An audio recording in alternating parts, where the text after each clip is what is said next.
अलीगढ़ मुस्लिम university से अगर आप पैरामेडिकल का कोर्स करना चाहते हो तो आज की वीडियो आप ही के लिए है।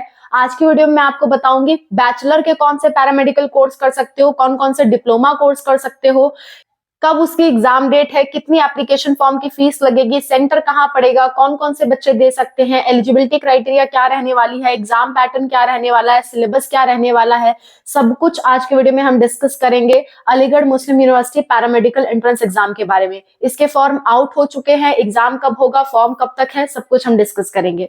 Let's go. Hello everyone, welcome to spark up classes. This is Suman Yadav.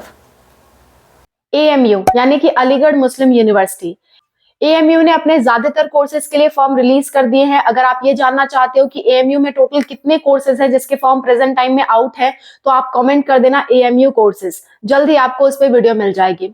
और मैंने AMU BSc नर्सिंग पे ऑलरेडी वीडियो बना दिया है, आप देख सकते हो, ये वाली वीडियो है, लिंक आपको लास्ट में मिल जाएगा। ठीक है, फिलहाल हम बात कर रहे हैं AMU के पैरामेडिकल कोर्सेज की। पैरामेडिकल कोर्स ऐसे कोर्सेज होते हैं जो डॉक्टर्स को हेल्प करते हैं डायरेक्टली या इनडायरेक्टली पेशेंट को ट्रीट करने में। जैसे कि लैब टेक्नीशियन का कोर्स। लैब टेक्नीशियन का कोर्स क्या होता है, जैसे कि आप ब्लड जांच कराने जाते हो तो आप जिनके पास जा रहे हो वो लैब टेक्नोलॉजिस्ट कहलाते हैं, वो पैथोलॉजिस्ट कहलाते हैं। वो आपका ब्लड चेकअप कर रहे हैं ताकि आपका सही से डॉक्टर दवाई लिख सके। सो ये सब पैरामेडिकल कोर्सेज के अंतर्गत आते हैं। आप सिटी स्कैन, एक्सरे ये सब कराने जा रहे हो तो ये पैरामेडिकल फील्ड के कोर्सेज है। ठीक है, अच्छा, तो कौन कौन से पैरामेडिकल के कोर्सेज AMU में उपलब्ध हैं वो मैं आपको बता देती हूँ। देखो, सबसे पहले AMU में 3 तरह के पैरामेडिकल कोर्स अवेलेबल हैं। पहला बैचलर पैरामेडिकल कोर्स, यानी कि जो लगभग आपका 4 या 4.5 साल का कोर्स होगा और इससे आप ग्रेजुएट कहलाओगे। ठीक है। दूसरा है आपका डिप्लोमा कोर्सेज। डिप्लोमा कोर्सेज केवल और केवल 2 साल के कोर्सेज होते हैं और इन कोर्सेज को करने के बाद आप ग्रेजुएट नहीं कहलाओगे, आप डिप्लोमा होल्डर कहलाओगे। ठीक है। नेक्स्ट, तीसरा होता है लैटरल एंट्री। लैटरल एंट्री का मतलब है कि अगर आपने पहले डिप्लोमा कर रखा है और अब आप ग्रेजुएशन का काम करना चाहते हो तो आपको डायरेक्ट सेकेंड ईयर में एडमिशन मिले बैचलर्स के कोर्स में, तो उसे हम कहते हैं लैटरल एंट्री। सो ये तीनों तरह के ही ऑप्शन अवेलेबल हैं AMU में, अलीगढ़ मुस्लिम यूनिवर्सिटी में। ठीक है, अच्छा, बता देती हूँ पैरामेडिकल के कौन कौन से कोर्सेज हैं, बैचलर्स के, डिप्लोमा के और आपके लैटरल एंट्री के। देखो, पहले मैं लैटरल एंट्री और बैचलर के कोर्स बता रही हूँ।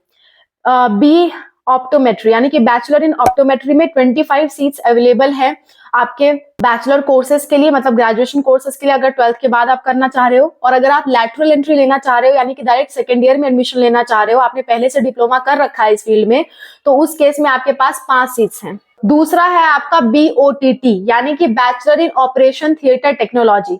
इसमें आपके 35 सीट्स अवेलेबल हैं जो डायरेक्ट 12th के बाद एडमिशन लेने वाले हैं उनके लिए। ठीक है, और अगर आप लैटरल एंट्री से जाना चाहते हो, यानी कि देखो, दोनों ही कंडीशन में आपको एग्जाम देना है, डायरेक्ट एडमिशन नहीं होने वाला, दोनों ही कंडीशन में आपको एग्जाम देना है। लेकिन फर्क सिर्फ ये है कि आप लैटरल एंट्री करोगे तो डायरेक्ट सेकेंड ईयर में एडमिशन लोगे, और वही लोग लैटरल एंट्री कर सकते हैं जिन्होंने इस कोर्स में पहले ही डिप्लोमा कर रखा हो। ठीक है, तो OTT के लिए आपकी लैटरल एंट्री में केवल 6 सीट अवेलेबल है। नेक्स्ट है आपका डायलिसिस टेक्नीशियन। इसमें आपकी टोटल 20 सीट्स अवेलेबल हैं जो 12th के बाद एडमिशन लेने वाले हैं, और जो लैटरल एंट्री करने वाले हैं उनके लिए 5 सीट अवेलेबल हैं। फिर है आपका BMRIT कोर्स। BMRIT यानी कि रेडिएशन थेरेपी से रिलेटेड जो कोर्स है, उसमें आपके 20 सीट्स अवेलेबल हैं आफ्टर 12th, और डिप्लोमा के बाद अगर आप लैटरल एंट्री लेना चाहते हो तो 5 सीट अवेलेबल हैं। फिर है आपका BMLT, जिससे आप पैथोलॉजिस्ट या लैब टेक्नोलॉजिस्ट बनते हो। उसमें क्या है कि आपका 20 सीट्स अवेलेबल है डायरेक्ट मतलब 12th के बाद वालों के लिए, और लैटरल एंट्री वालों के लिए 5 सीट अवेलेबल हैं। BPT यानी कि फिजियोथेरेपी भी यहाँ अवेलेबल है, पर फिजियोथेरेपी 4.5 साल का कोर्स है यहाँ पे, और 20 सीट यहाँ पे अवेलेबल है, और इसमें आपकी जो लैटरल एंट्री की सीटें हैं वो 5 सीट्स हैं। ठीक है, 5 सीट्स हैं। तो ये सारा आपका गवर्नमेंट कॉलेज है, आप ये मत समझना AMU प्राइवेट कॉलेज है। AMU बहुत ही अच्छा गवर्नमेंट कॉलेज है और मिनिमम से मिनिमम फीस आपकी यहाँ पे लगेगी जितनी एक नॉर्मल गवर्नमेंट कॉलेज में लगती है। ठीक है, लगभग 30 से 40 हजार आप मान के चल सकते हो। एग्जैक्ट फीस ऑफिशियल वेबसाइट पे मेंशन नहीं है इसलिए मैं नहीं बता रही हूँ, लेकिन गवर्नमेंट कॉलेज में 30 से 40 हजार पर ईयर तक फीस लगती है। इससे ज्यादा फीस कहीं नहीं लगती है किसी भी गवर्नमेंट कॉलेज में। क्लियर? बहुत रेयर ऐसे गवर्नमेंट कॉलेज होते हैं जहां पे 80-90 हजार तक जाती है, बहुत rare government college. Central university में तो नहीं लगती, और AMU आपका सेंट्रल यूनिवर्सिटी है तो आप मान के चलो 20 से 30 हजार या 40 हजार आपकी ईयरली फीस लगने वाली है हर एक कोर्स के लिए।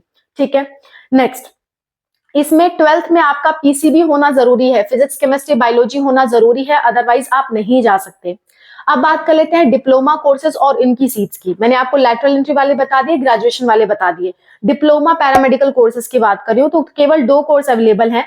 डिप्लोमा इन डेंटल हाइजीन जिसमें 6 सीट हैं, डिप्लोमा इन डेंटल मैकेनिक्स जिसमें आपकी 3 सीट्स हैं। इससे ज्यादा कोई भी डिप्लोमा कोर्स आपके लिए अवेलेबल नहीं है। और डिप्लोमा कोर्स में एडमिशन के लिए आपकी जो एज है मिनिमम 17 ईयर मैक्सिमम 24 ईयर होनी चाहिए। इससे ज्यादा की अगर आप हो या इससे कम के हो तो आप एलिजिबल नहीं हो। ठीक है। 12th में आपका कम से कम 50% मार्क्स लाना जरूरी है पीसीबी में, यानी फिजिक्स केमिस्ट्री बायोलॉजी में 12th में आपका कम से कम 50% मार्क्स होना चाहिए। कैसे जोड़ोगे? फिजिक्स आपका 100 मार्क्स का होगा, केमिस्ट्री 100, बायोलॉजी 100। तो जितना भी आपने मार्क्स अटेन किया है फिजिक्स केमिस्ट्री बायोलॉजी में, तीनों मार्क्स को जोड़ लेना, डिवाइडेड बाय 300 कर देना, इंटू 100 कर देना। तो इससे आपका परसेंटेज निकल के आ जाएगा। वो परसेंटेज आपका 50% से ऊपर होना चाहिए, या यूं कह दूं आपका फिजिक्स केमिस्ट्री बायोलॉजी मिला करके 150 मार्क्स से ऊपर होना चाहिए, तभी आप एलिजिबल हो। आपका 150 मार्क्स से नीचे आ रहा है तीनों मिला करके तो आप एलिजिबल नहीं हो इस एग्जाम के लिए। और आपके 12th में इंग्लिश भी होना जरूरी है।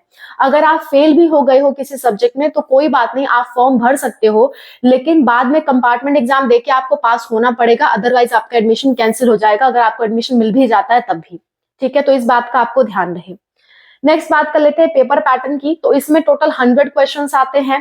ठीक है, और 100 मार्क्स का पेपर होता है, यानी कि एक क्वेश्चन 1 मार्क्स का होगा, 1 क्वेश्चन 1 मार्क्स का होगा। और इसमें 0.25 की नेगेटिव मार्किंग है, यानी अगर आप एक गलत करते हो तो -1/4 की आपकी नेगेटिव मार्किंग होगी। ठीक है, अगली बात कर लेते हैं। इसमें फिजिक्स केमिस्ट्री जूलॉजी बॉटनी 4 ही सब्जेक्ट पूछे जाएंगे। इसमें इंग्लिश या जनरल टेस्ट या एप्टीट्यूड ऐसा कुछ भी नहीं पूछा जाएगा। खाली फिजिक्स केमिस्ट्री बायोलॉजी आने वाली है और सिर्फ 12th लेवल की आने वाली है। आपके 11th लेवल की नहीं पूछी जाएगी, तो आपके लिए एग्जाम आसान पड़ेगा। लेकिन इसमें सीटें बहुत ज्यादा नहीं है तो कट ऑफ हाई जाने के भी चांसेस है। आपको अच्छे खासे मार्क्स लाने पड़ेंगे, आपको 80-90 नंबर लाना पड़ेगा 100 में से, तब जाके आपका यहाँ पे एडमिशन हो पाएगा। एप्लीकेशन फॉर्म की फीस लगभग 800 रुपए है। एप्लीकेशन फॉर्म ओपन है। ठीक है, 2 जनवरी से लेकर के 31 जनवरी तक आपके फॉर्म ओपन रहेंगे और एग्जाम की डेट है आपकी 4 अप्रैल। 4 अप्रैल को आपका एग्जाम होना तय है। ठीक है, और जो एग्जाम सेंटर है वो सिर्फ और सिर्फ यूपी के अलीगढ़ डिस्ट्रिक्ट में पड़ेगा और कहीं भी नहीं पड़ेगा। और इस एग्जाम के लिए सिर्फ और सिर्फ यूपी के बच्चे ही एलिजिबल हैं, बाकी कोई स्टूडेंट्स इसके लिए एलिजिबल नहीं है। आपका यूपी का होना जरूरी है, अदरवाइज आप इस एग्जाम को नहीं दे पाओगे। ठीक है, आपका डोमिसाइल इसमें नहीं लगेगा, लेकिन आधार कार्ड लगेगा। आधार कार्ड से वेरीफाई होगा कि आप यूपी के ही स्टूडेंट हो। ठीक है, अगर आप यूपी के नहीं हो तो आप इसके यहाँ के लिए एलिजिबल नहीं हो। और इसमें सिर्फ एक ही कॉलेज आता है, ऐसा नहीं है कि इससे और भी जुड़े कॉलेजेस में आपका एडमिशन हो पाएगा, नहीं। सिर्फ और सिर्फ इस एग्जाम के थ्रू आपका एएमयू में ही एडमिशन होगा और कहीं भी एडमिशन नहीं होगा। अब आप जानना चाहते हो कि स्टेट वाइज, अब अगर आप जानना चाहते हैं कि यूपी के सारे पैरामेडिकल एग्जाम की मैं आपको जानकारी दे दूं तो आप कमेंट कर देना यूपी पैरामेडिकल एग्जाम्स, आपको जल्द ही इस पे वीडियो मिल जाएगी। और एएमयू बीएससी नर्सिंग पे मैंने वीडियो बना रखी है। स्टेट वाइज नर्सिंग एग्जाम्स पे भी मैंने आपकी वीडियो बना रखी है, आप देख सकते हो, लिंक आपको लास्ट मिल जाएगा। So this is all about the video. Thank you so much for watching. I hope this video was helpful for you. Bye, take care.